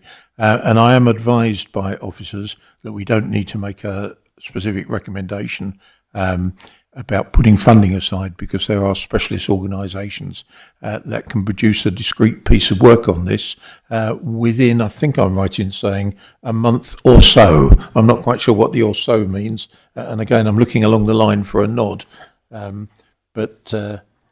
Yes, I'm getting a nod from the Director of Place. So, and there is funding within the overall local plan budget, so we don't have to make special provision.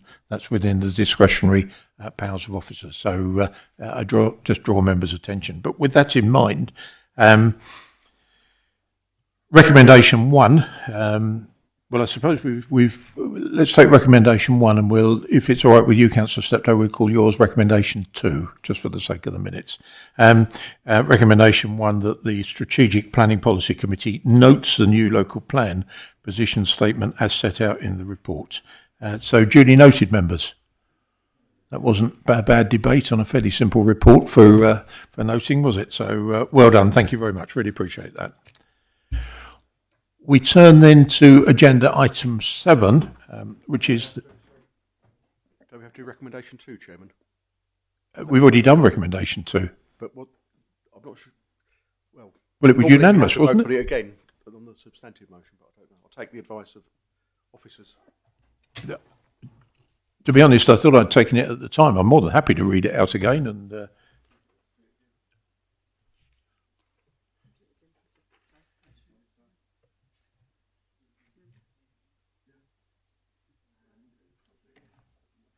Right, so the other recommendation, which I thought we'd agreed, but just for the sake of good order, a report is brought back to this committee in October with regard to SIL funding and the twin track and what assistance might be given. Can we agree that? Again? That's unanimous again. And also I'd like that to appear on the work plan, which we'll come to at the end, but then that just means that we're not taking it out of view. Thank you very much indeed. If I may now, Councillor Hoy, move on to item 7. Is that all right? Item 7, which is a report on the retail and leisure needs assessment, an update. And I think Mr. Kudler is going to take us through this one. Is that right? That's right. Thank you, Chair. Okay, so this is the Retail and Leisure Needs Assessment Update 2025. This provides an estimation on the quantity of additional retail, food and beverage and commercial leisure floor space which would be required in Rochford District throughout the local plan period up to 2043 in order to provide sufficient space to meet needs in line with expected population growth and household expenditure patterns. It also looks at the potential policy implications for the emerging new local plan arising from the updated need assessment. The main driver for this update is to reflect the new housing need methodology which the government released in December 2024. So increased housing need different population projections, so different implications for the amount of retail and associated floor space that might be required as part of the plan. Their last assessment was in 2022, so it updates that. The report looks at two different population growth scenarios, a low one of just over 10% and a high one of just over 20% growth. It's considered that the high growth forecast is more in line with the government's updated housing need methodology. The report has a number of key findings. In terms of retail trends, so the national picture points towards the continuing shift towards online and multi-channel retail, reducing the overall demand for physical retail space. Nationally, town centre vacancies are rising. Many national retail chains are downsizing. There is, however, growth in independent retailers, alongside that discount chains and food and leisure uses in many high streets. Planning needs to support flexibility and diversification and repurposing of vacant units. According to forecasts, in the district between 2024 and 2026, convenience goods spending is expected to decline by 3.2%, while comparison goods will see a modest growth of 0.4% and leisure spending will fall by 1.3%. However, in the medium to long term, convenience goods are projected to continue to decline. However, there will be steady growth projected in comparison and leisure spending. Online retail is expected to increase its share of total expenditure. In 2023, this was 5% of convenience retail and 23% of comparison goods.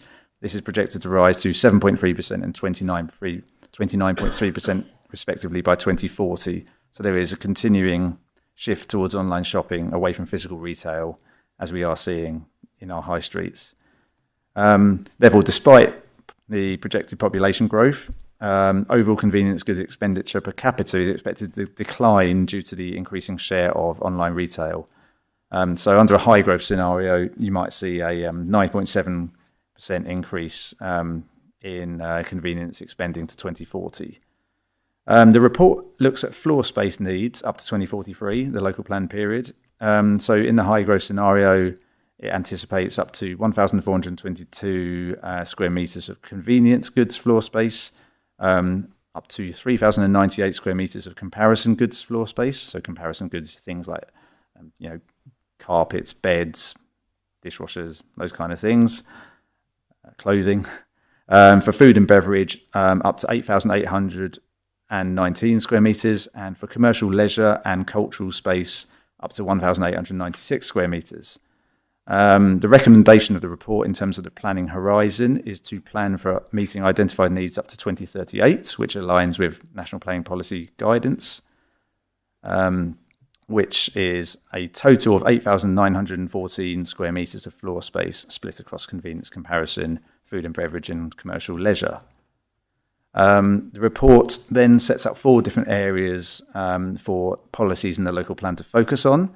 So firstly, looking at planning for growth and flexibility. So the plan needs to allocate sufficient sites to meet the needs for these different floor spaces up to 2038. In that, it needs to acknowledge that existing vacant stock within town centres needs to be part of that supply. So when you talk about X number of square metres, you've got to think about what's already vacant and repurposing that. It could look at designating key gateway sites and mixed-use regeneration opportunities within town centres. And we did last year publish a town centre health check report, which does look at potential for some of these opportunities within town centres. It should also focus on existing town centres and growth areas and protecting, prioritising the existing hierarchy of retail centres. So ensuring that our existing town centres and village centres, neighbourhood parades are protected and retail growth is directed to those in the first instance. Also, retail units planning policy needs to ensure they're adaptable and responsive to changing consumer behaviour and trends. Any space proposed in centres or new sites should be flexible to be able to respond to this. Second key area, so supporting town centre vitality. This is, policy should promote mixed-use development to extend activity beyond the normal daytime retail hours, so also supporting even economy and community uses. All these drive footfall into town centres at different times. Strategy for meeting certain identified needs, such as cultural floor space or commercial leisure, could involve use of or repurposing of council assets if deemed appropriate. Also, things such as housing, leisure, cultural uses, can be complementary to retail and attract footfall. So, should be considered within policies. Retail frontage policies and managing of use classes. So there is still a strong case, the report found, to maintain policies that set out primary and secondary shopping frontages in town centres in order to protect them from clusters of inappropriate uses that might, in time, erode the importance of that town centre. So whilst you do want more variety and more flexibility now, if you have too much of one use or another, then you can detract from that. So, for example, there is obviously there is a place for residential in town centres, but if you have too much of it, particularly at ground level, then you are creating gaps in the in the shop frontage, and it detracts from people kind of going further along to other units, for example. But these frontage policies should be flexible, however, to provide for a range of appropriate town centre uses beyond your traditional A1 retail. It suggests that because the makeup of the town centres is typically small retail, that if there's an impact test should be introduced for any retail proposals out of town, and that this should look at around a threshold around 400 square metres rather than the national default of 2,500, just to protect the existing centres from any large out of town retail proposals and direct, in the first instance, any retail interest towards the town centres. Policies could consider use of planning conditions and Article 4 directions to manage things such as Class E, so retail and commercial floor space, to residential conversions and other sui generis uses. And one of the primary aims here is to ensure that not too much ground floor commercial uses are lost to residential without considering the full impact of that. And finally, strategic sites. So the local plan will, presumably look to identify strategic growth areas, large areas of housing. It's important to identify alongside this appropriate sites for, further retail and local retail and leisure provision in order to serve those communities and ensure that there's adequate amenities within a short distance of people's homes. Effectively, that helps build in sustainability, reduce the need for additional car journeys onto the road network. Yes, so it's important. As you plan for housing growth, you also seek to meet other needs, and that includes retail, commercial, leisure uses, as well as community uses, and other infrastructure, of course. So these are all recommendations. These policy recommendations are ones we'll be looking at in terms of developing our local plan policies on retail town centres and in terms of growth allocations and what should come forward alongside housing. I think that's it. Thank you. Thank you, Mr. Kudler. I turn to Councillor Newport if you've got any questions or points you wish to make. Great, thanks. Thanks, Dan.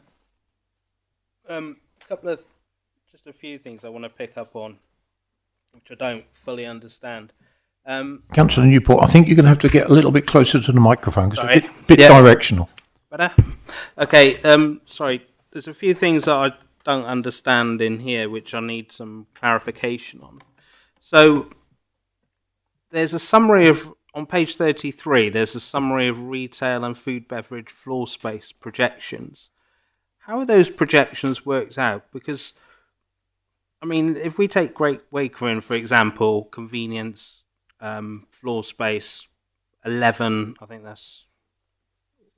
there was 11 square metres or something.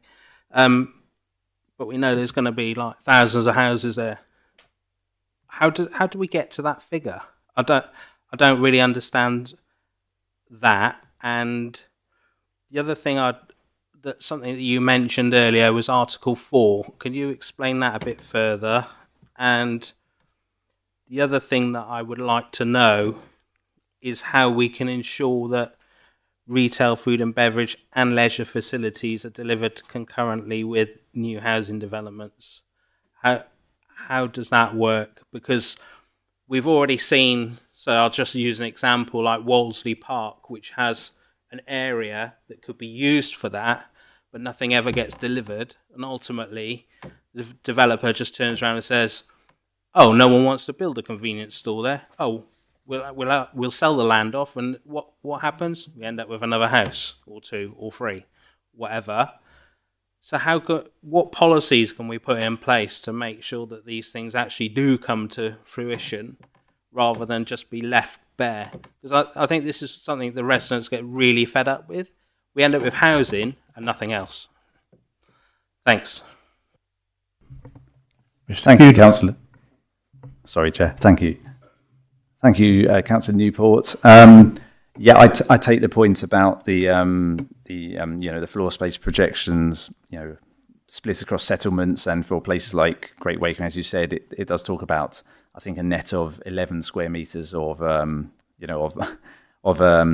convenience retail requirement. That's it's around just over 100 square feet, which could, in theory, be a small shop. I suppose it's important to work, to acknowledge that the consultants use modelling, it's financial modelling, looking at a combination of population growth and expenditure patterns. It's not necessarily going to translate exactly into there's going to be a shop in this village, there's going to be a shop in this village as a result. It's very much also dependent upon where the exact distribution of housing growth may be, for example. What it does is kind of nod to where there may be more demand in some places than others. It also acknowledges in the report that for example, I guess if you have additional retail provision in sort of one settlement, it could cater for the needs of the surrounding settlements as well. Also, it does also talk about, as I mentioned, the need to also consider your existing vacant floor space. So I suppose you're talking about over time. There are growth projections, and this is it's a suggestion of what demand may be. So yeah, it is arbitrary, but I think probably what it might say in that case in the Wakering context is that there, for convenience retail at least, there is a relatively modest additional projection for retail demand. However, one of the reasons for this is because the report also mentions that around half of all large convenience food store visits are typically actually outside the district. So at the moment, residents very commonly go to neighbouring areas, so Southend, Basildon, Castle Point. I mean, the big Sainsbury's, Rayleigh Weir is not actually in the district, for example. There's not a great deal of large supermarkets in the district, so actually what you get is people typically travelling for those shops.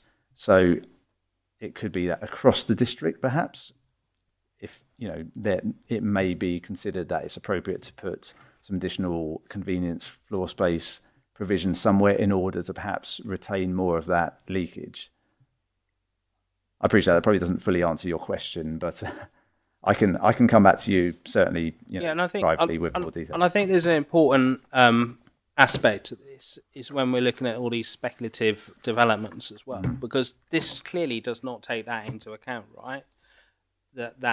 That need, because you're putting more houses there, the need's obviously going to go up, and all these things have a knock-on effect. So, I mean, I'd be happy for you just to send an email around to explain it further down, because I'm just seeing here that we're not meeting the needs of the residents, and they're just having to kind of travel everywhere. Noted.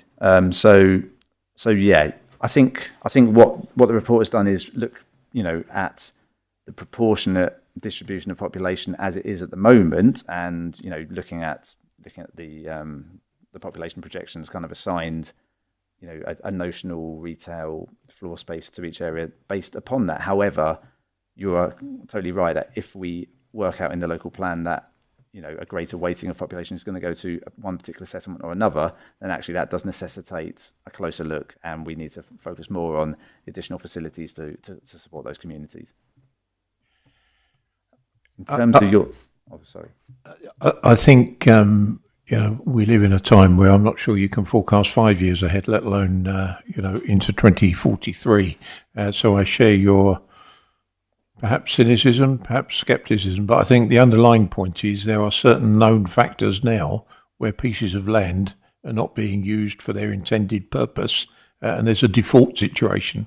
And it's that we build houses, not we, there are developments, and I would expect to see small-scale shops within those developments. Convenient, a parade of shops in the good old-fashioned days. The nearest one that I can think of is down at Rettendon. What's the development there? Then they've actually put in a little parade of convenience stores there. It's not within this district, but just on the edges of. Just trying to think of the site I'm talking about, the countryside site down there. Sorry. Rumwell Hospital, yeah. I think it's a point because you look at all these projections, and I just look at 2043, if I'm alive then, and I look at it and sort of, we don't actually know in this fast-moving sand. So, good try, Mr. Kudler, and I mean, absolutely no, I know there is modelling, but I'm just very sceptical of the modelling, and there's stuff that I think we could be doing in the here and now to provide facilities for our people. But, you're absolutely right with the modelling answer that you've given, and totally respect that. But I'm just very sceptical as to some of the figures in here. Sorry, just to chuck in my two pennyworth, because it's really sort of supporting your point. But, we'll have to wait and see. I think Councillor Hoy, you were next. Oh, sorry. Yeah, sorry, Chairman. There was two other questions, and the last question actually does link to that first question, which is the policy around delivering that. What policies can we put in place? But I did ask the question about Article 4 as well, which I'm intrigued to know, because again, that's really important, Article 4, and residents need to understand this as well, because all I hear is residents saying about high streets, Turkish barber shops, and we know with Article 4 what we could do with it, and I want to hear from Dan, how we can use Article 4.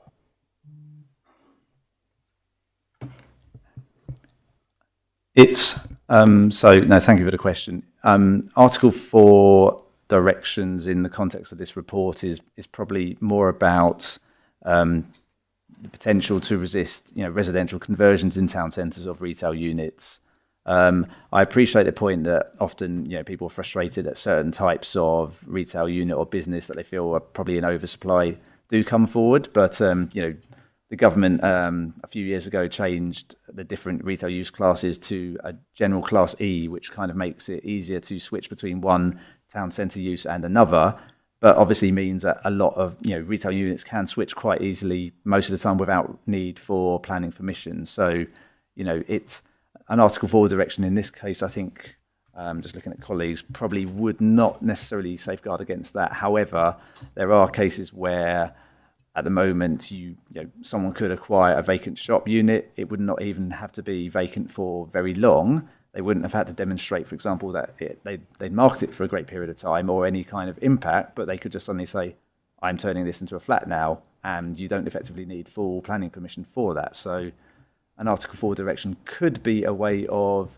safeguarding against that, but you would need evidence to demonstrate that this was an ongoing and persistent issue in the area and was undermining the vitality of that town centre. So if it was felt that this was a trend, and it has happened in some other towns and suburbs, then it's certainly something we could look at as a policy response to that.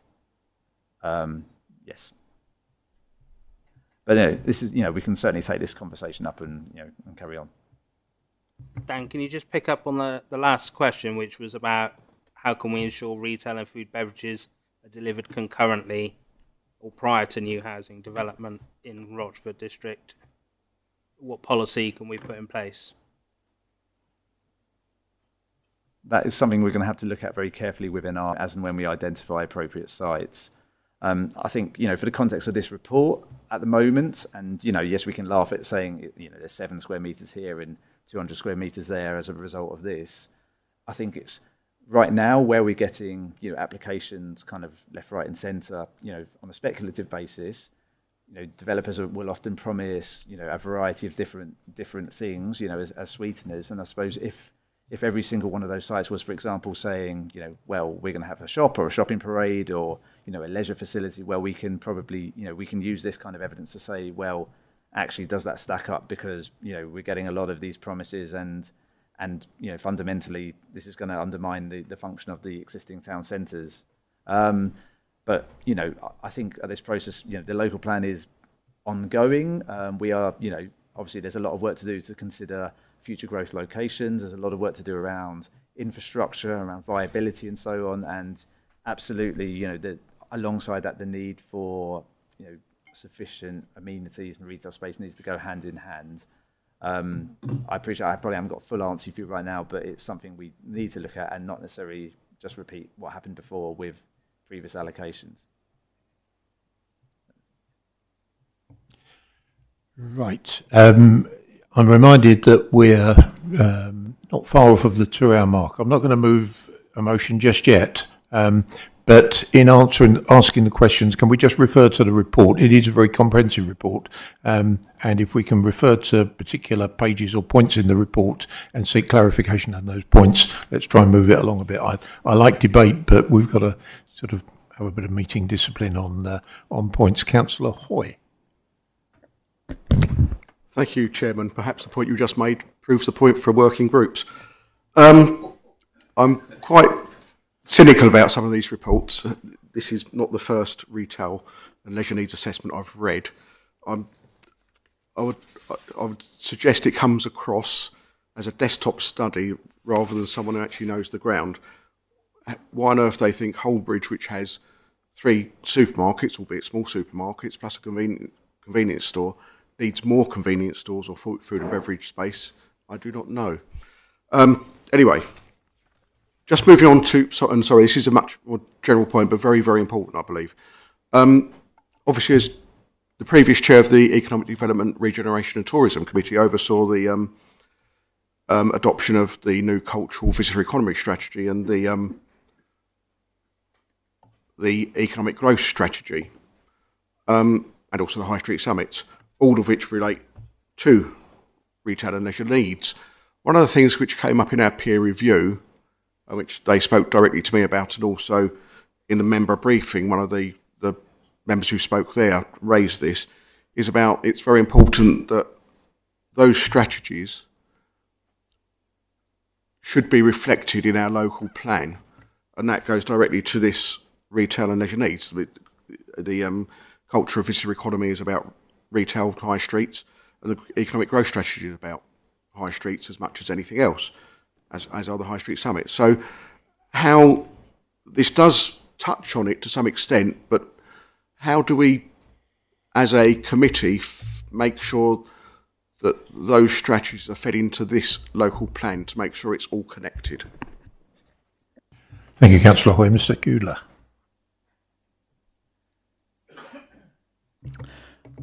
Thank you, Chair. Thank you, Councillor Hoy, for the question.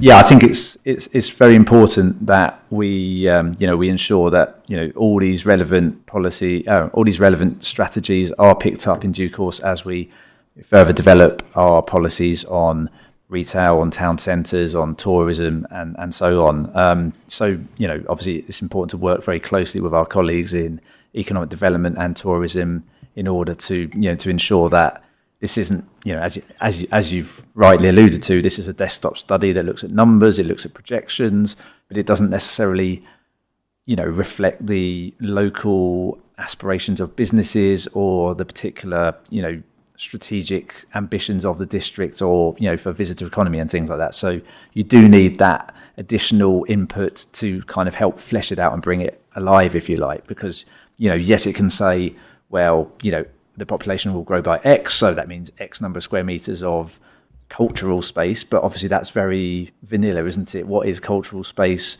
It really, depends on the local character and, ultimately it's down to people, isn't it? And it's down to ambitions. And yeah, we need to make sure that this is not something that's just produced by a computer, but actually has, genuine input, I guess.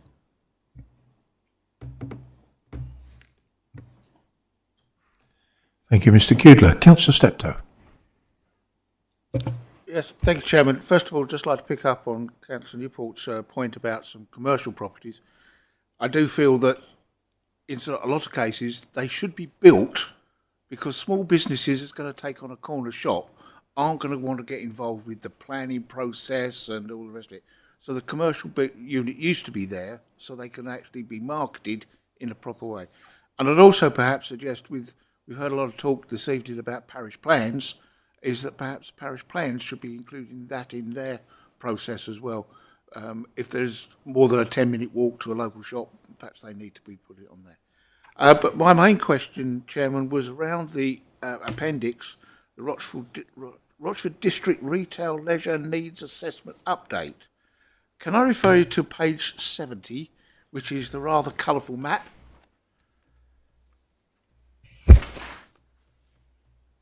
I find it, I'm not sure whether to say confusing or misleading.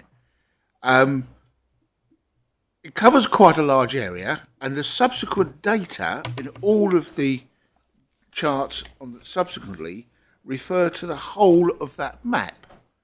Okay, and as near as I can work out, and I will stand corrected on that, 23 is actually Kent. 22 is, I'm suspecting, is either Romford or Havering. I couldn't work out what 21 was. So the question is, what data has been extrapolated from these charts and put into the report? Because the totals at the bottom of all of the charts are somewhat misleading. Just looking at the first one, it says study area population projects, 2023, total 2,501,357. Now, I know the population of Essex, Greater Essex, is only 1.8 million.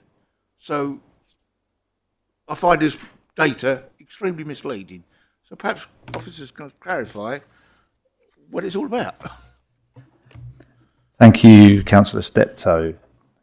So the map which you're referring to that's a study. It's a study area which was initially compiled for, I think, the 2017 South Essex retail study, which the 2022 and then 2025 Rochford ones are a kind of updates of. This original study was an in-depth household survey that looked at shopper patterns, where people typically shopped, for different types of purchases, for example, how far they travelled, did they stay in their local area, did they go elsewhere, how much did they spend, things like that. So this was looked at, I think, across both South Essex and wider, so the kind of wider catchment beyond South Essex, which is why there are zones there which include Mid-Essex, Kent, kind of the east side of London and so on, because some people in Havering might go to places in Thurrock, for example. Some people in North Kent might go to Lakeside. The introductory sections of this report in the appendix do identify the zones within that which constitute Rochford District.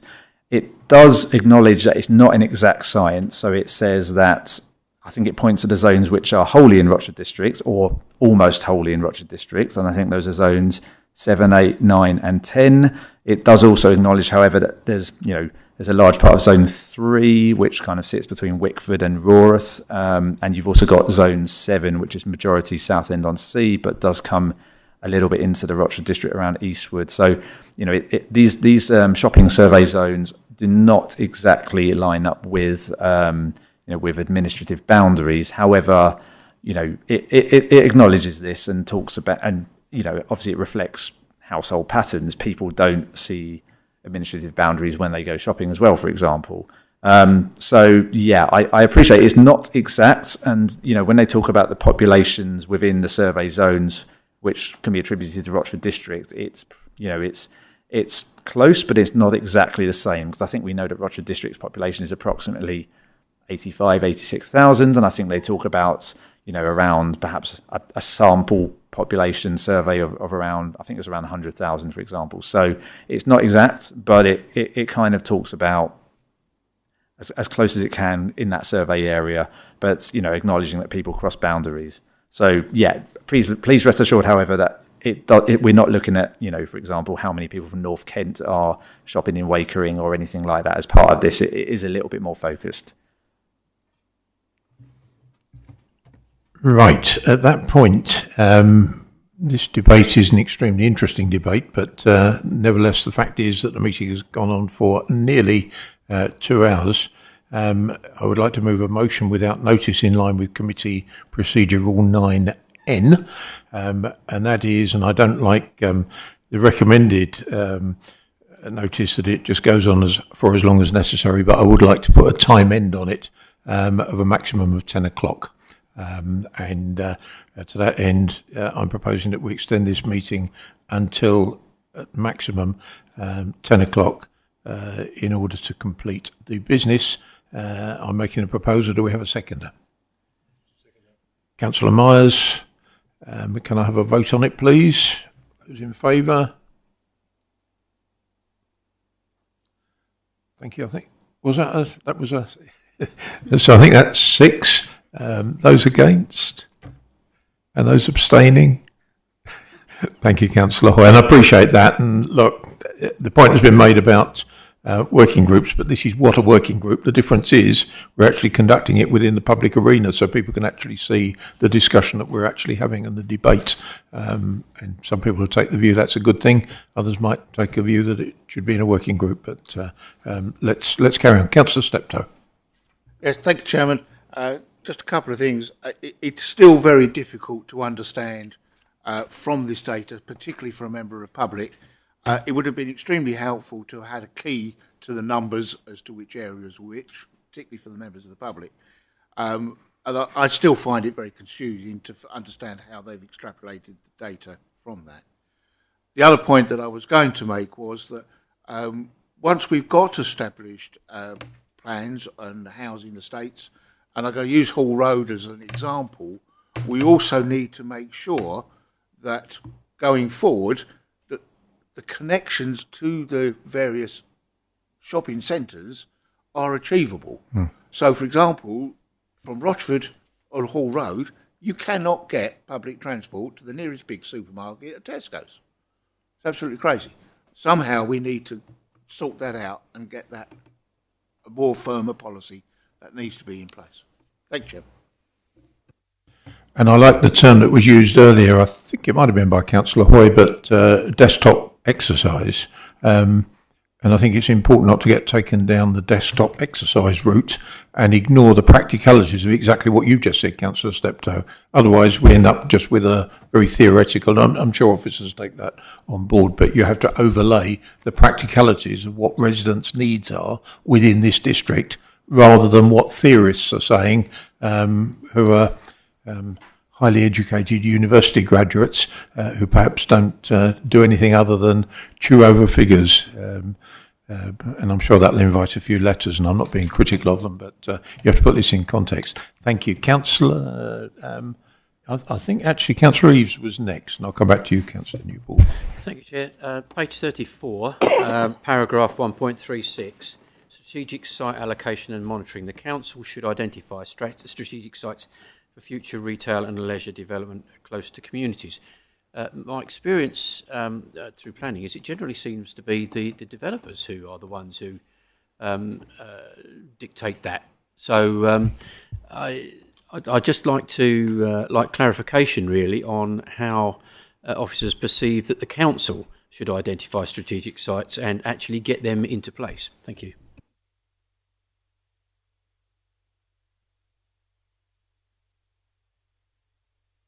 Sorry, Ms Goodings.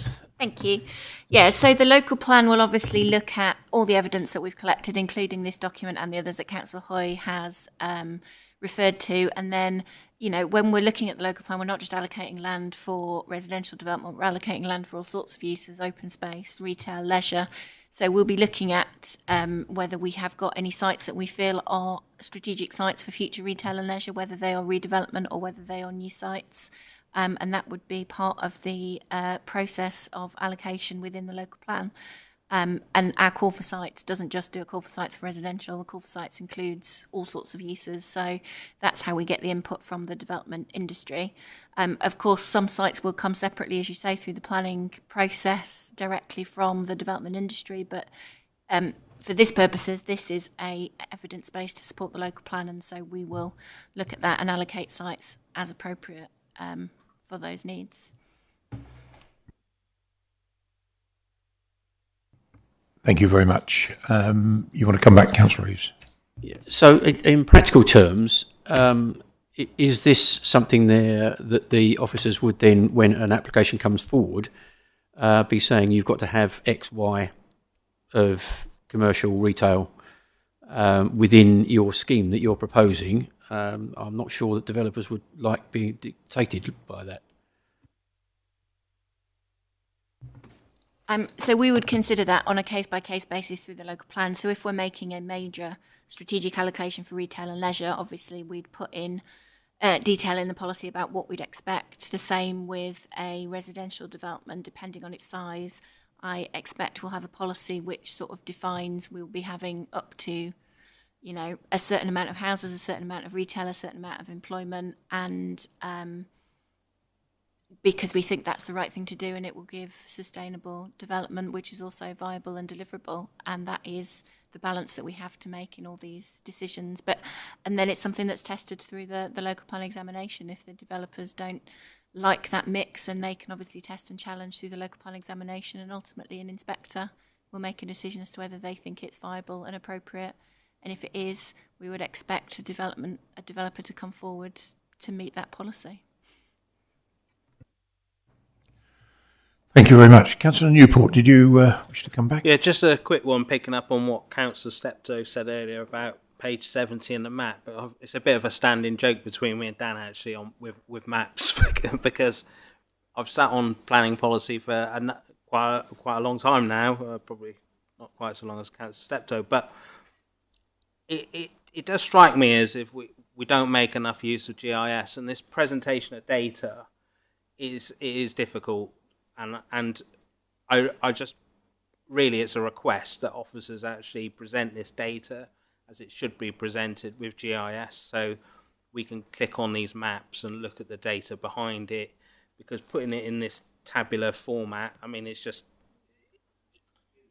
not a good way to present that quantity of data, and we're not using the right systems to present that. And if we struggle with it as members, I can't understand what the public must be thinking when they look at all of this and they just see all these numbers. It's just nonsensical, really.